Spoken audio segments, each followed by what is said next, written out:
आका अलैहिस्सलाम फरमायो जेको अल्लाह जी रिज़ा जे ख़ातिर सदको करे तो उहो सदको उन जे ऐं बाहि जे विच में आड़ यानी दीवार बहिंजी वेंदो आहे।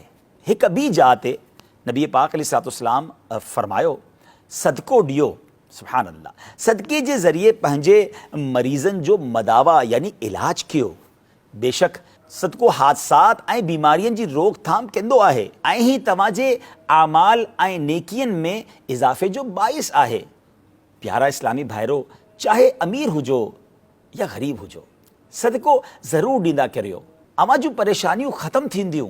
अल्लाह जी राह में माल ॾियण सां घटि न थींदो बल्कि वधंदो आहे। पंहिंजा अतियात, फितराना, ज़कात पंहिंजे ग़रीब माइटनि खे ॾियो ऐं बाद में सुन्नतनि जी अज़ीम तहरीक दावत इस्लामी खे बि यादि करियो, जंहिं जो आलमी मदनी मर्कज़ बि कराची सिंध में आहे।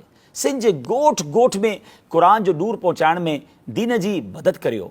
Dawat Islami social media Sindhi platforms के लाइक कयो, फॉलो कयो ऐं शेयर कयो। सिंधी सोशल मीडिया पेज के लाइक कयो, फॉलो कयो ऐं शेयर कयो।